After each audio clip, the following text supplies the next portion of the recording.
Let me tell you a story about love, about courage, about a woman and a boy who changed each other's lives forever. Imagine this, a small town in New England. You know the kind where everyone knows everyone, where autumn leaves paint the streets in colors so beautiful it almost hurts to look at them, where life moves slow and steady, like a river that's been flowing the same way for 100 years. In this town lived a woman named Emily Mitchell. Emily was a teacher, middle school, 40-something years old. She lived alone in a cozy little cottage with walls covered in bookshelves. Books is everywhere. Her companions on quiet evenings. Her friends when the house felt too empty. Now, don't get me wrong, Emily's life was good, peaceful. She had her routine. Wake up, teach kids, come home, read, sleep, repeat. It was comfortable, safe, predictable, but something was missing. She didn't know what. Not yet, anyway. Then came that afternoon, that ordinary, unremarkable afternoon that would change absolutely everything. Emily had some free time after school.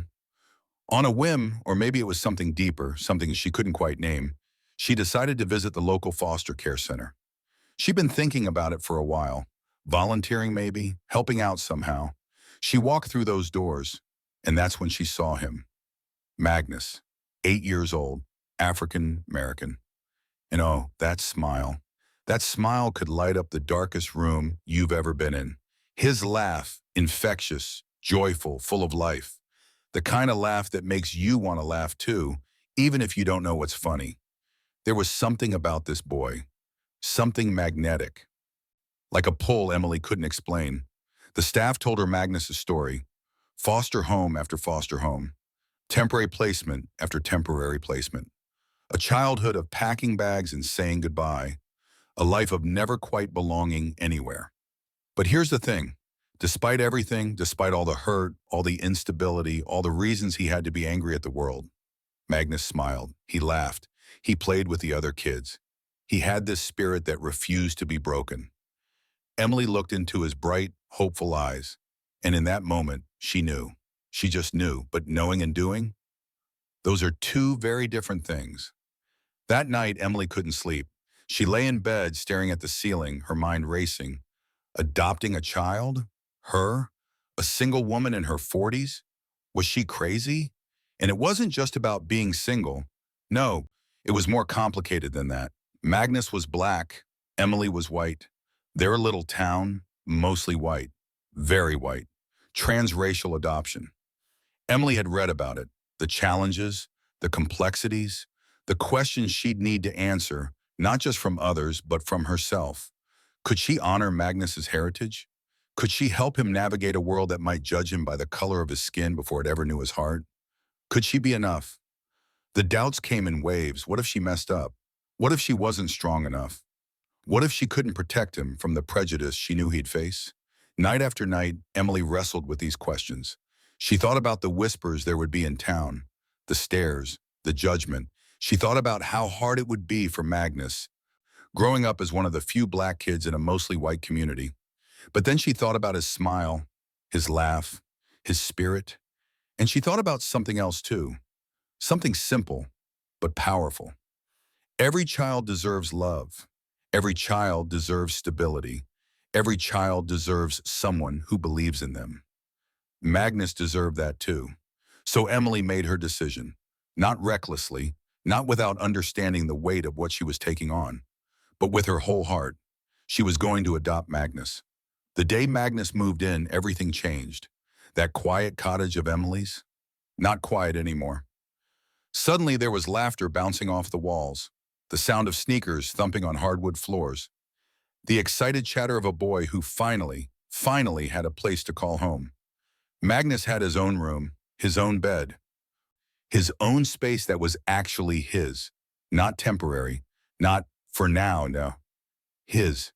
For the first time in his young life, Magnus belonged somewhere. But the town, well, the town had opinions.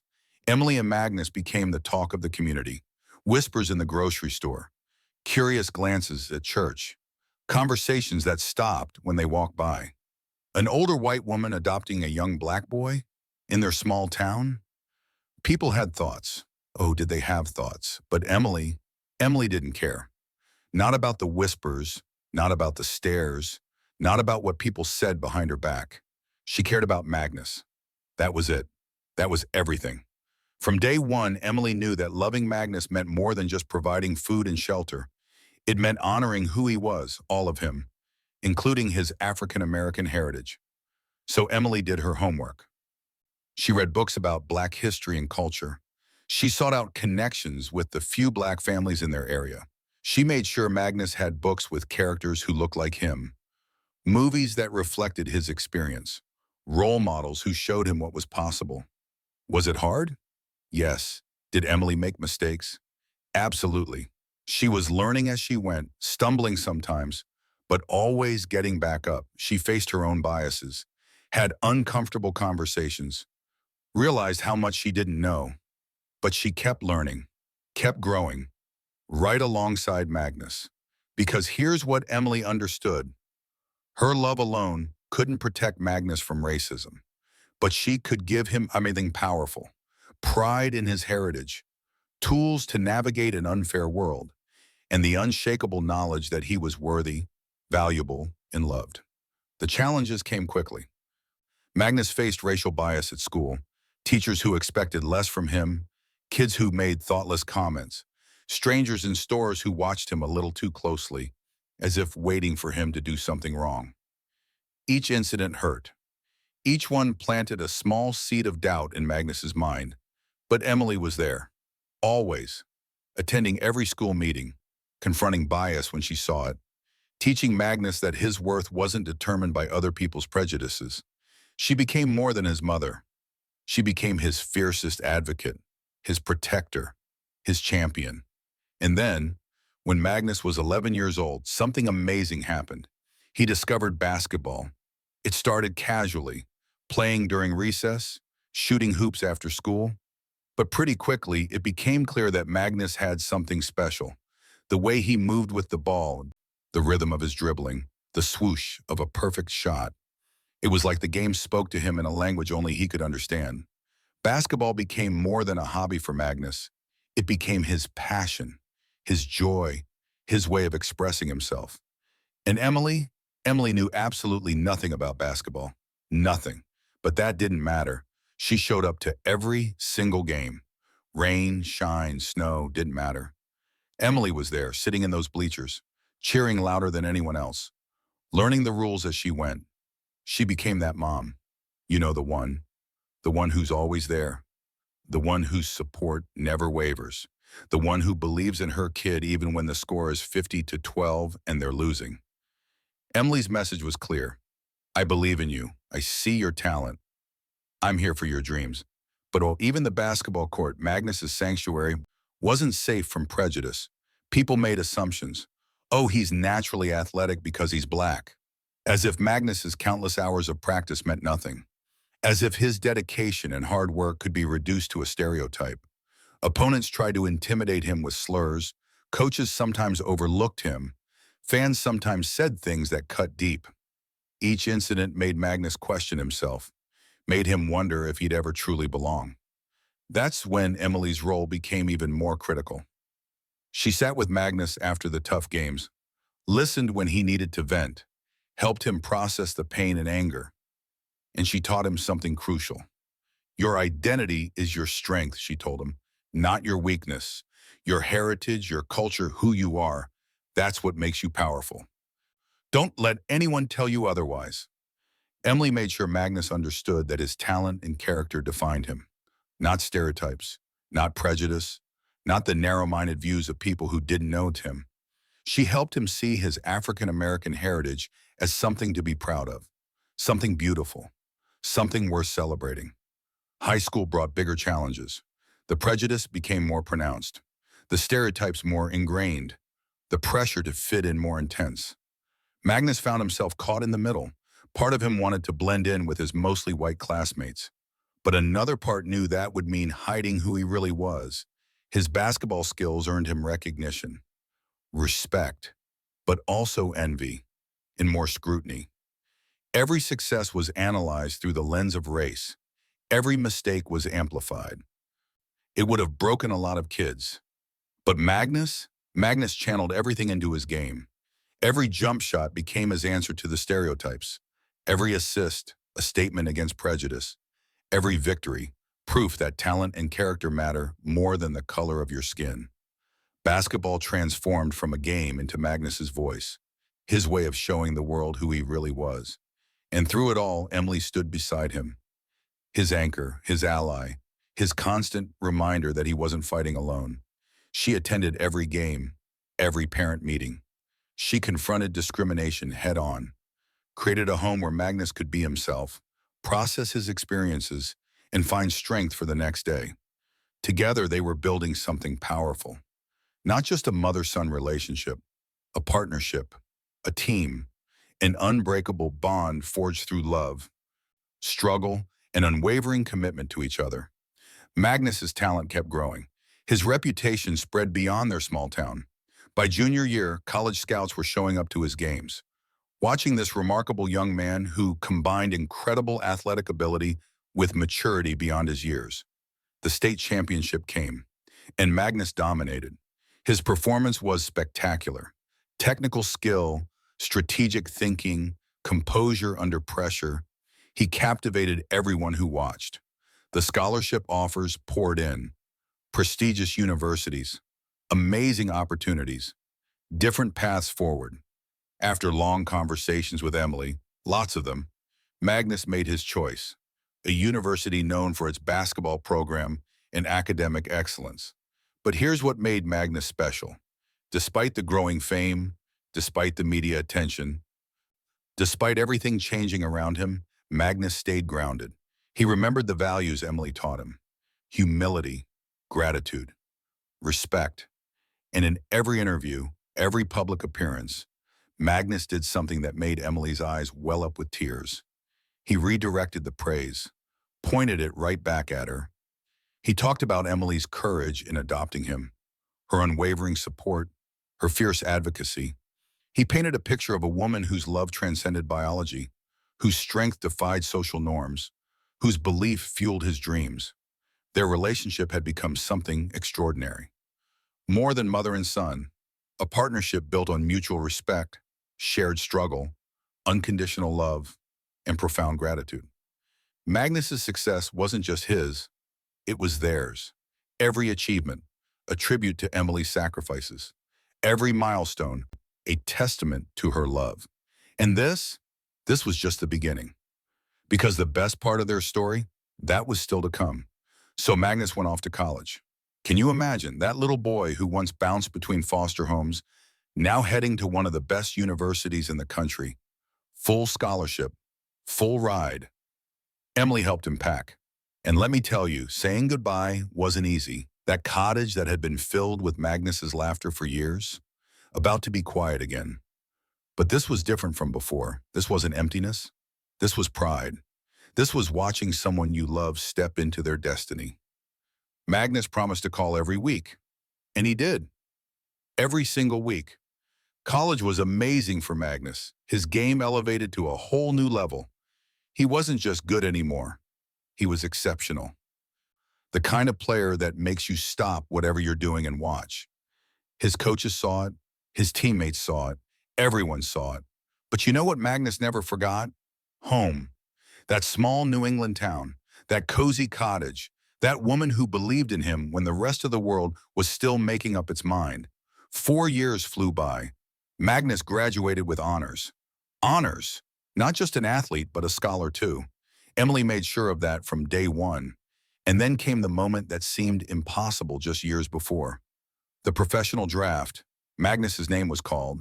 A top-tier team, one of the best franchises in the country. That small-town boy who used to practice on a worn-out court with a ball that barely had any grip left. He was now a professional basketball player. Emily watched the draft from her living room. She cried. Happy tears. The kind that come when you watch someone you love achieve their dreams. Magnus's first season was incredible. He wasn't just playing, he was making a statement. Every game, every play, every moment on that court. His fame grew fast. Really fast. Suddenly, Magnus wasn't just a player, he was becoming an icon. Fans across the nation wore his jersey. Kids practiced his moves in their driveways. Sports analysts talked about him constantly. Magazine covers, interviews, endorsement deals. The whole world wanted a piece of Magnus. And you know what's crazy? Through all of it, all the lights, all the cameras, all the attention, Magnus stayed exactly who he was. He remembered that worn basketball. He remembered the schoolyard court. He remembered every struggle, every racist comment, every moment of doubt, and most importantly, he remembered Emily. In fact, Magnus made it his mission to make sure everyone else remembered her too. Every interview, he talked about Emily. Every time someone asked about his success, he pointed back to her. My mom, he'd say, and his voice would get soft. My mom believed in me when she had every reason not to. She fought for me, stood up for me, loved me unconditionally. He talked about how she defended him against prejudice, how she sat in those bleachers through every weather condition, how she confronted every teacher, every coach, every person who tried to make him feel less than. He credited her with teaching him the values that guided his life: humility in victory, grace in defeat, respect for everyone, regardless of their background. The media loved it. But more than that, people connected with it. In a world of athletes who sometimes forget where they came from, here was Magnus, constantly honoring the woman who made it all possible. Their bond inspired millions. It reminded people what family really means.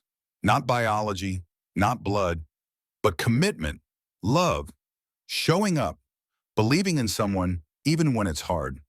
Magnus's second season was even better than his first. He became an all-star, one of the elite players in the league. The arena chanted his name. Millions watched him on TV. Kids looked up to him not just as a player, but as a role model.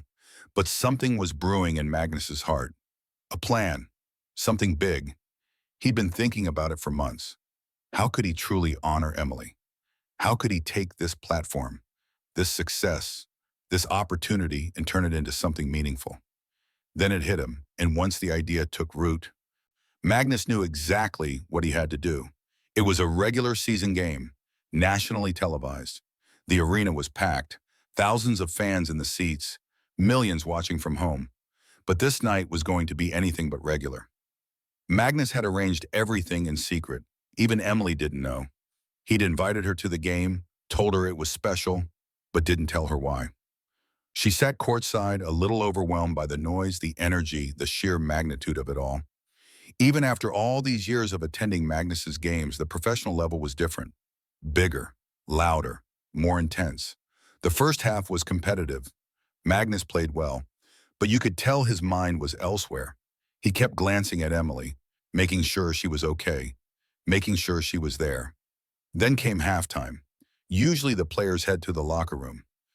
The crowd gets up, stretches, grabs snacks. It's a break in the action. But not tonight. Magnus stayed on the court. He signaled to someone. And suddenly the arena lights shifted, a spotlight. The crowd started to quiet down, sensing something unusual was happening. Magnus walked toward the sideline, right to where Emily was sitting. "Mom," he said, reaching out his hand, "can you come here for a second?" Emily's eyes went wide. What was happening? Her heart was probably racing. But she took Magnus's hand and let him lead her onto the court. The crowd was completely silent now. You could hear a pin drop. Thousands of people, all watching and all waiting.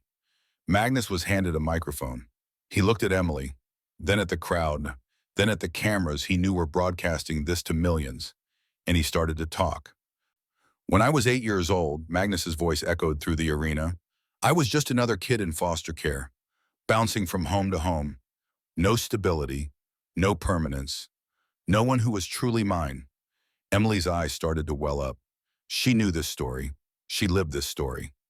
"Then I met this woman right here," Magnus continued, his own voice getting thick with emotion.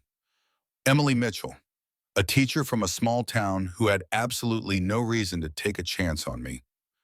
The crowd was captivated. This wasn't what anyone expected at halftime of a basketball game. "Emily could have chosen an easy life," Magnus said, "but instead she chose me. She chose to face prejudice, to face judgment, to face every challenge that came with transracial adoption in a small town where everyone had an opinion. You could see people in the crowd nodding, some wiping their own eyes. She showed up to every game, every single one. Rain, snow, didn't matter. She learned about basketball even though she didn't know anything about it. She learned about my culture, my heritage. She made sure I knew where I came from and that I should be proud of it. Magnus turned to face Emily directly now. Mom, you taught me that my identity was my strength. You taught me to stand tall against prejudice. You taught me that talent and character matter more than the color of my skin. You taught me humility, gratitude, respect. Tears were streaming down Emily's face now, Magnus's too. Everything I am, everything I've achieved, every basket, every win, every moment of success, it's because of you. The crowd erupted in applause, but Magnus held up his hand. He wasn't done. So tonight, I want to announce something I've been planning for a long time. The arena went silent again. I'm establishing scholarship fund, the Emily's Dream Scholarship. It will support underprivileged kids who have a passion for sports but lack the resources and opportunities. The applause started again, louder this time. This fund will provide training, education, mentorship, and support. Everything these kids need to chase their dreams, just like Emily helped me chase mine. Magnus looked at Emily, who was completely overwhelmed, tears flowing freely. This is just a small token of my gratitude, a way to honor you, and a way to make sure other kids get the same chance you gave me. The stadium absolutely erupted. People were on their feet, cheering, crying, clapping. The noise was deafening. Magnus hugged Emily tight. Right there on center court, in front of thousands of people, in front of millions watching at home. It wasn't just a hug between a mother and son. It was a moment that represented everything they'd been through together. Every struggle, every triumph, every moment of doubt, and every moment of victory. The cameras captured it all, and within hours the video was everywhere. Social media, news outlets, everywhere. People were inspired, moved, reminded of what really matters. Magnus's announcement did something powerful. It brought adoption, especially transracial adoption, into the national conversation. It showed people the life-changing potential of opening your heart and home to a child who needs it. It highlighted perseverance, the power of dreams, the courage it takes to challenge societal norms. But most of all, when it showcased the transformative impact of unconditional love, the kind of love Emily embodied when she said yes to an 8-year-old boy, when she chose to face prejudice head-on, when she learned and grew and stumbled and got back up, when she showed up again and again and again. The scholarship fund became Magnus's lasting legacy. It wasn't just about money, it was about philosophy, about belief. Every child deserves someone who believes in them. Talent exists everywhere, but opportunity doesn't. And love, real, unconditional, courageous love, can bridge any divide. In the years that followed, the Emily's Dream Scholarship helped hundreds of kids. Kids from tough neighborhoods, kids in foster care, kids who had talent but no resources, kids who just needed someone to believe in them. And every single recipient knew the story behind the scholarship. They knew about Emily and Magnus. They knew about courage and love and family that isn't defined by biology. Magnus continued his basketball career, had an amazing run, won championships, broke records, made the Hall of Fame eventually. But if you ask him about his greatest achievement, he'll tell you it's not the trophies, not the records, not the fame. It's the relationship with Emily, the family they built, the love they shared, the barriers they broke down together. Today, Emily still lives in that small New England town, in that same cozy cottage, but it's not quiet anymore. Magnus visits often, and now there are grandkids running around. Biological? No, but family? Absolutely, because that's what Emily and Magnus taught the world. Family isn't about blood. It's about commitment. It's about showing up. It's about believing in someone even when the world tells you not to. It's about love that transcends race, prejudice, and social norms. Their story reminds us that one person really can change a life. That courage matters. That love wins. Emily took a chance on a boy who needed someone to believe in him. And that boy? He grew up to inspire millions. But here's the thing. Magnus will tell you he's not the hero of this story. Emily is, the woman who opened her heart, who faced her fears, who stood up against prejudice, who showed up to every game, who loved without condition. That's the real champion. And their story? It proves that the greatest victories aren't won on courts. They're won in the hearts we touch, the lives we change, the love we give. One woman, one boy, one decision to love. And the world became a little bit better because of it. That's the story of Emily and Magnus, a story of love, courage, and the power of believing in someone. A story that reminds us all, family is what you make it. And love changes everything.